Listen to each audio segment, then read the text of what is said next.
Setelah kejadian memalukan tadi, Lexa masih saja menekuk wajahnya. Dia enggan berbicara dengan Eldrick. Bahkan acara makan siang di restoran terdekat dengan butik terasa hambar bagi Lexa. Jovanka memang pandai menyimpan rahasia. Dia sama sekali tidak membahas kejadian itu sama sekali. Setelah mendengar sahutan suara Eldrick dari dalam, dia seolah memahami kelakuan anak solehnya itu yang memang begitu nakal, tidak pada tempatnya. Aurora sesekali melirik ke arah Lexa. Dia begitu menyayangi kakaknya. Tidak rela sang kakak mendapatkan istri dengan wajah jauh di bawah standar seorang janda dan telah memiliki satu anak. Satu hal yang terlintas di pikiran Aurora, jika kakak iparnya hanya memanfaatkan harta keluarganya saja. Mam, setelah ini aku mau bawa Lexa dulu sebentar, kata Eldrick yang berbicara di tengah ocehan Deon yang terus mengajak Bibi Ratih mengobrol meski mulutnya terisi makanan. Kemana? Lexa perlu melakukan perawatan di salon. Jovanka nampak keberatan. Aku mau mengajak Lexa membeli ponsel dan dompet baru, jawab Eldrick sembari memberikan senyuman pada Lexa. Sedangkan wanita yang akan diajak pergi itu mengerutkan keningnya bingung karena Eldrick sebelumnya sama sekali tidak mengatakan apapun. Memangnya kenapa? Dia merengek meminta ponsel terbaru dan dompet bermerek, sela Aurora dengan nada ketusnya menatap Lexa sinis. Perkataan Aurora sontak membuat semua terkejut. Itu menunjukkan ketidaksukaan sang adik kepada kakak iparnya. Jovanka segera memberi kode kepada Bibi Ratih untuk membawa Deon menjauh. Anak itu terlalu cerdas untuk menangkap setiap perkataan yang dia dengar. Deon, kamu mau beli es krim gak? Tawar Bibi Ratih dengan senyum lembutnya. Deon mengangguk senang. Mama, Papa, Deon beli es krim dulu ya, ucap Deon berpamitan. Dijawab dengan anggukan dan senyuman dari Eldrick juga Lexa. Setelah Deon dan Bibi Ratih pergi menuju es krim corner yang terletak di lantai 2 restoran, Eldrick kembali menatap Aurora yang sedang memainkan makanannya dengan sendok, sedangkan matanya sesekali melirik ke Lexa tajam. Rora, kamu kenapa berbicara seperti itu? Tanya Jovanka dengan lembut. Lexa yang merasa tidak enak hanya berpura-pura memotong daging steak. Selera makannya sudah benar-benar hilang. Belum 1 bulan menikah, tetapi sudah meminta ponsel dan dompet. Pasti minggu depan dia meminta mobil, rumah, berlian. Aurora, tolong jaga bicaramu, sela Eldrick mencoba menjaga nada bicaranya. Aku tahu kak, kamu menikahinya hanya karena ingin menyelamatkan klub yang sudah kamu rintis dari nol. Tetapi apa tidak bisa mencari wanita yang lebih baik sedikit saja, bukan janda buruk rupa ini yang akan sedikit demi sedikit menguras hartamu. Rora, jaga bicaramu. Kali ini emosinya tidak dapat terkontrol. Di sisi lain, Lexa merasa terkejut dengan alasan Eldrick menikahinya hanya karena janda ini. Kamu berani bentak aku kak? Mata Aurora mulai berembun memandang Eldrick dengan nanar. Iya, karena kamu sudah kelewatan. Aku hanya ingin menyadarkan kakak dan membuka mata kakak yang entah kenapa bisa bertahan dengan wanita seperti dia. Eldrick menarik nafasnya dalam-dalam. Dia tidak ingin melepas emosinya begitu saja pada adiknya yang baru saja kembali. Lexa semalam dirampok, Mam, Dad, saat dia baru keluar dari bandara mencari taksi. Pernyataan Eldrick membuat orang-orang di meja makan itu terkesiap, termasuk Lexa. Dia tidak ingin menceritakan kejadian semalam, takutnya hanya akan membuat mertuanya merasa khawatir. Lexa menggelengkan kepalanya pada Eldrick, tanda supaya dia tidak melanjutkan ceritanya. Enggak Lex, aku harus menceritakan bagaimana kondisimu semalam hingga kamu tidak bisa menjemput Deon. Sebenarnya ada apa? Jovanka menatap Lexa dan Eldrik bergantian dengan raut wajah khawatir. Eldrik akhirnya menceritakan semua, mulai dari dia menyambungkan GPS di ponsel mereka berdua, hingga Eldrik harus mengejar perampok sampai ponsel Lexa jatuh dan pecah. Dia juga bercerita bagaimana Lexa bertemu pemuda mabuk yang hampir melecehkannya. Lexa hanya tertunduk, mencoba mengontrol dirinya supaya tidak gemetaran. Dia sendiri masih merasa benar-benar trauma jika mengingat kejadian semalam. Jovanka mendekat dan duduk di kursi kosong sebelah Lexa yang tadi diduduki Deon. Dia menangkuk tangan Lexa yang terlihat bergetar. Maafkan Mami, harusnya Mami memaksa Eldrik untuk menemanimu kemarin. Kamu pasti sangat takut, ucap Jovanka mencoba menenangkan. Dia menarik dagu Lexa untuk menegakkan wajahnya. Berhentilah menunduk, jadilah wanita kuat dan berkelas sampai tidak ada yang berani berbuat macam-macam padamu. Perampok dan pemuda itu melakukan kejahatan ketika mereka merasa lawan mereka terlihat lemah. Lexa hanya menutup Jovanka dengan bingung. Jangankan ponsel dan dompet, Mami akan memberikan segalanya untukmu. Mobil, rumah, berlian, tidak ada yang bisa meremehkan satupun keluarga Ginandra, meski dia hanyalah seorang menantu. Mam, sentak Aurora tidak terima.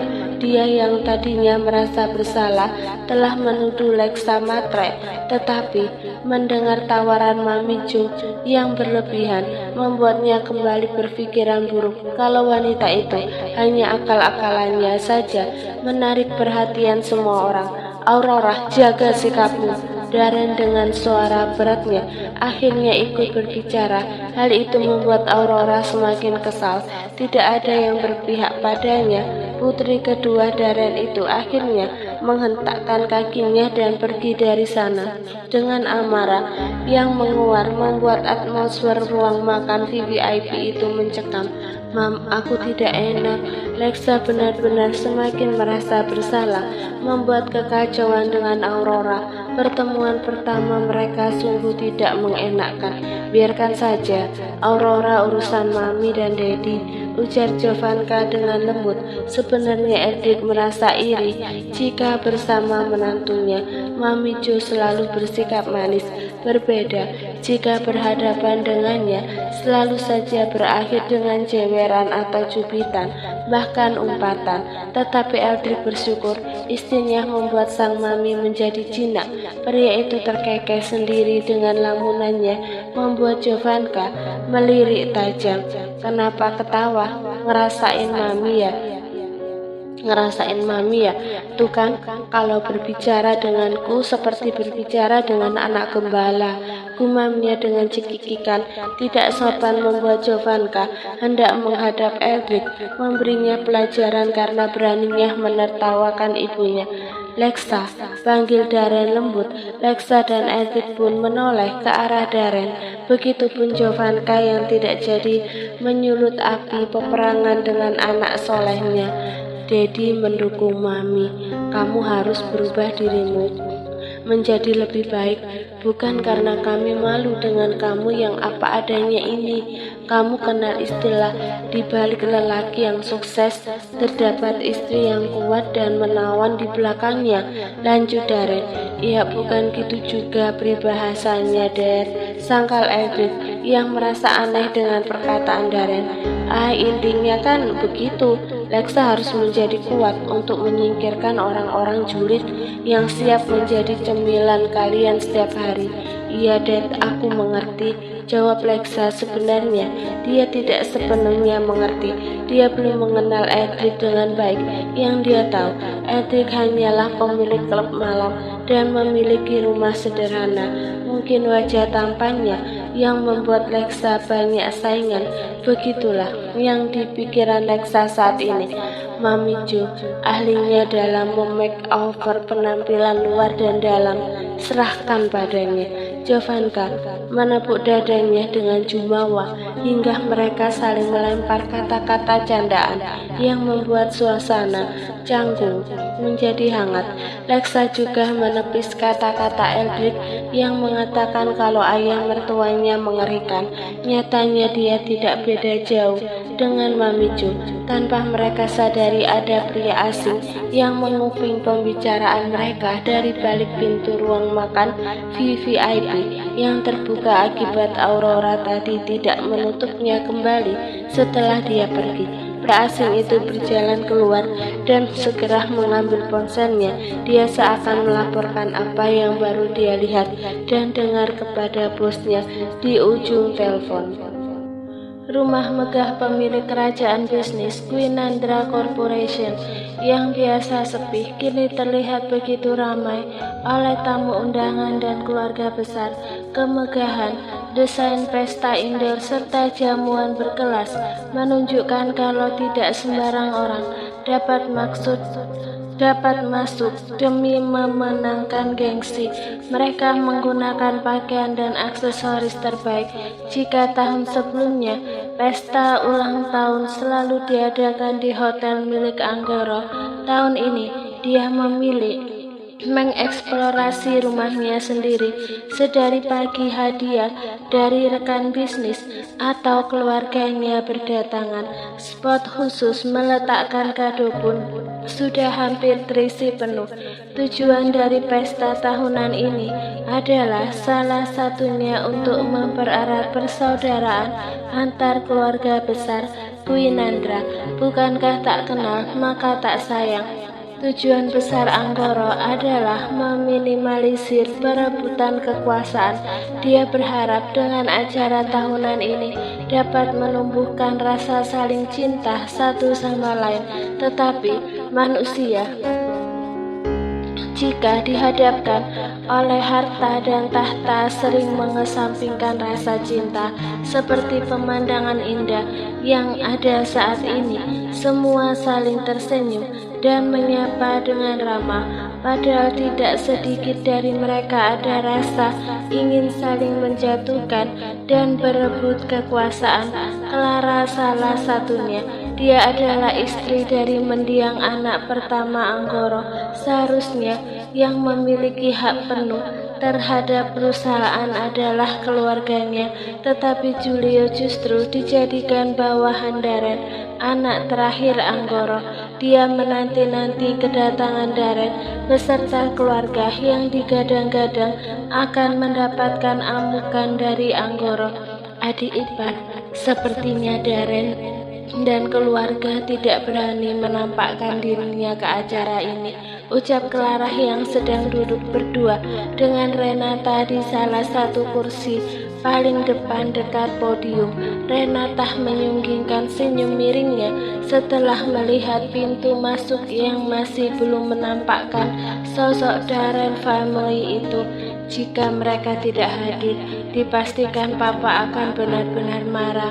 Bisa-bisa mereka tidak mendapatkan 1% pun saham keluarga. Tawa mereka menarik perhatian sekitar. Bahagia sekali anak dan menantu Anggoro, ujar Diana, wanita separuh baya seumuran dengan mereka yang duduk di samping meja Renata. Dia adalah anak dari adik Anggoro. Kita akan melihat pertunjukan menarik dari keluarga Darren. Oh ya, apa itu? Seorang lainnya terlihat antusias. Lihat, orang yang baru dibicarakan datang. Renata menyikut Clara, membuat ibu-ibu sosialita itu mengarah pandang ke pintu masuk ruangan. Jovanka dan Darren terkenal dengan keluarga yang harmonis. Tidak pernah ada kabar buruk yang menerpa keluarga. Mundurnya Eldrick dari dunia bisnis keluarga justru menjadi nilai plus karena cucu tertampan dari keluarga Gwynandra itu nyatanya mampu membangun klub sendiri dengan sukses. Segudang prestasi yang keluarga Darren tuai membuat orang-orang semakin sulit menjatuhkan mereka. Ketika desas-desus pernikahan Eldrick yang diam-diam itu membuat musuh merasa memiliki kesempatan menjatuhkan mereka. Halo Joe. Wah, semakin menjadi hot mother. Sapa seorang istri rekan bisnis Darren membuat Jovanka menghentikan langkahnya dan sang suami memilih membaur dengan keluarga lainnya. Ah, bisa aja, kamu juga semakin cantik. Jovanka tersenyum dengan anggun. Sekarang sepertinya sudah menjadi hot grandma, celetuk seorang wanita lainnya. Maksudnya, Diana yang baru mendekat terkesan mendramatisir situasi dengan sesekali melirik ke arah Jovanka melihat ekspresinya. Jo, aku tadi pagi melihatmu bersama anak-anak dan suamimu, juga bersama seorang wanita muda dan satu orang anak laki-laki. Kalau tidak salah dengar, dia memanggilmu Oma Jo. Iya, benar sekali. Akan ada keluarga baru untuk Gwynandra family. Apakah Eldrick sudah menghamili seorang wanita di luar nikah hingga dia menikah secara diam-diam? Ya Tuhan, benarkah itu? Rentetan pertanyaan terus keluar satu persatu dari mulut mereka. Jovanka hanya menanggapi dengan santai dan tetap tersenyum tanpa ada rasa gelisah sedikit pun. Dia dan Darren tentu sudah mempersiapkan telinga yang tebal untuk menghalau ucapan pedas dari keluarga atau tamu undangan yang akan mengetahui perihal pernikahan Eldrick. Tamu-tamu terus berdatangan, namun pasangan yang sampai saat ini masih menjadi perbincangan belum juga menampakkan dirinya.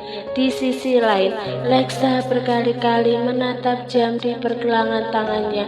Jam mungil berwarna perak itu menunjukkan pukul 19.40, namun Eldrick masih belum juga menjemputnya. Terakhir mereka bertemu saat suaminya berpamitan untuk mengantar Aurora dan Deon pulang, meninggalkan Lexa melakukan perawatan dan riasan di salon yang sudah ditunjuk oleh Jovanka. Saat Lexa hendak menelpon Eldrick, sebuah mobil berhenti di depan salon. Wanita itu dapat melihat dari jendela kaca yang ada di lobi salon. Setelah diperhatikan, yang turun bukanlah Eldrick. Mobil itu juga terlihat asing baginya. Dia menghempaskan lagi tubuhnya ke atas sofa dan kembali menekan tombol dial pada kontak bernama suamiku. Tidak lama, telepon langsung cepat tersambung. Halo, terdengar suara Eldrick dari ujung telepon. Mas, kamu di mana? Apa kita tidak apa kalau terlambat? Nanti aku jelaskan alasannya. Yang pasti aku sudah dalam perjalanan ke rumah kakek karena jaraknya jauh dan tidak mungkin aku menjemputmu. Jadi aku perintahkan sopir Dedi untuk menjemputmu. Seharusnya dia sudah sampai. Tepat saat Eldrick selesai bicara, seorang pria parubaya dengan seragam abu masuk dan berdiri tepat di depan Lexa dengan hormat. Apakah sopir Mami memakai baju abu tua, Mas? Bisik Lexa, menutup mulutnya supaya pria di depannya itu tidak mendengar. Iya, dia sopir pribadi Dedi. Ikutlah dengannya, aku tunggu. Setelah Lexa menutup panggilan teleponnya, Pak supir segera mengutarakan maksud kedatangannya. Kemudian mereka pun pergi dari sana menuju kediaman Gwynandra. Tidak membutuhkan waktu lama, mobil Lexa memasuki gerbang tinggi. Dia dapat melihat deretan mobil-mobil mewah yang terparkir dengan rapi di sisi kanan halaman yang sangat luas itu. Mobil akhirnya berhenti persis di depan red carpet dengan beberapa wartawan yang berdiri. Dia dapat melihat beberapa tamu yang berjalan lebih dulu dan menjadi sorotan kamera wartawan. Pak, apa tidak bisa kita berhenti di ujung sana? Lexa menunjuk ke arah seberang yang terlihat sepi. Tuan muda sudah menunggu Nona di samping mobil, jawab Pak sopir yang memberi kode dengan matanya ke arah kaca mobil. Lexa menoleh ke samping. Rupanya Eldrick memang sedang berjalan ke arahnya, kemudian membuka pintu mobil dari luar. Begitu pintu terbuka, Lexa dapat merasakan aroma parfum yang begitu khas menguar masuk ke dalam rongga hidungnya. Setelan tuxedo hitam, lengkap dengan jam tangan dan pantofel mahal, membuat sang suami terlihat semakin tampan dan mempesona. Dia terlihat segar, dengan tatanan rambut rapi seperti baru disemir. Lexa tidak pernah melihat penampilan Eldrick yang begitu mengesankan, bahkan auranya lebih kuat daripada saat Eldrick menggunakan jas putih di hari pernikahannya dulu. "Hello my wife." Eldrick mengibaskan tangannya untuk menyadarkan lamunan wanita yang masih duduk di atas jok mobil. "Apa kamu baru menyadari kalau suamimu ini sangat tampan?" Goda Eldrick memberikan senyuman penuh dan kelingan mata jahilnya. "Is." Lexa menyingkirkan tangan Eldrick yang hendak membantunya turun dan memilih keluar dari mobil sendiri. Sorotan kamera langsung mengarah pada dua pasangan yang baru datang itu. Jepretan lampu flash yang menembak mereka bertubi-tubi membuat Eldrick bergeser menutup cahaya kilat itu dengan punggungnya supaya Lexa dapat lebih rileks. "Mas." Lexa menatap Eldrick cemas. Pria itu dapat merasakan kalau istrinya mulai tidak percaya diri. "Kamu cantik, dan malam ini dengan gaun spesial serta riasan sempurna membuat istriku ini semakin cantik. Jadi tegakkan dagumu." Eldrick menatap Lexa dengan teduh. Sebutan itu memang masih terasa kaku untuk keduanya, tetapi malam ini mereka memang harus memancarkan keromantisan yang hakiki di depan semua orang. Eldrick perlahan mengangkat dagu sang istri. Dia menatap dalam, berusaha memberikan sentuhan hangat lewat pancaran mata keduanya. Tanpa Lexa duga, Eldrick seketika menempelkan untuk merasakan yang sudah sah menjadi miliknya. Seorang wartawan yang melihatnya tidak ingin kehilangan momen yang sangat langka ini. Dia segera memposisikan diri dan mulai mengambil gambar, diikuti beberapa wartawan lain yang menembakkan kembali lampu flash. Jepretan demi jepretan tidak membuat mereka berdua risih. Justru Lexa sampai memejamkan matanya menikmati setiap pergerakan lembut yang Eldrick berikan. Eldrick melepas dan mengusap pelan bibir Lexa yang terlihat basah. Rupanya cara Eldrick tadi mampu membuat Lexa jauh lebih baik. Dia tidak memperdulikan sekitar. Di matanya hanya ada sosok pria yang hangat dan nyaman. Eldrick memberikan lengannya. Tanpa menunggu lama, Lexa mengalungkan tangannya. "Kamu siap, istriku?" Eldrick sekali lagi memandang istrinya yang berdiri menempel lekat di sampingnya. Wanita itu memberikan senyuman lebar. Kali ini aura seorang Alexandrina Jordan Helios terpancar dengan kulit sawo matang dan riasan tidak terlalu tebal, serta rambutnya yang terurai panjang bergelombang bersanding dengan lelaki pujaan hati para wanita terlihat serasi. Pijakan gagah dari pantofel dengan gerakan anggut sepatu high heels berukuran 7 cm berjalan melewati red carpet yang menggelepar sepanjang jalan menuju pintu masuk. Begitu gadis yang berdiri di depan pintu melihat lelaki pujaannya berjalan dengan wanita anggun membuat mereka histeris. Wartawan juga tidak berhenti mengejar mereka untuk terus merekam momen yang pasti akan menjadi berita teratas esok hari. Orang-orang di dalam mendengar adanya keriuhan dari pintu masuk membuat mereka menjatuhkan pandangan ke arah yang sama, termasuk Julio yang baru saja naik ke podium untuk membantu sang kakek duduk di singgasananya. Mereka berdua ikut memandang arah keributan yang tiba-tiba terdengar ketika sosok yang ditunggu datang melewati pintu masuk. Seketika tubuh Julio menegang. Dia yang sedang menunduk untuk memapa Anggoroh duduk perlahan melepas tangannya dan menopang berdiri dengan sempurna. Anggoroh menyadari perubahan sikap Julio yang masih memandang lekat ke arah pintu masuk. Leksa, hanya nama itu yang meluncur dari mulut Julio lirih.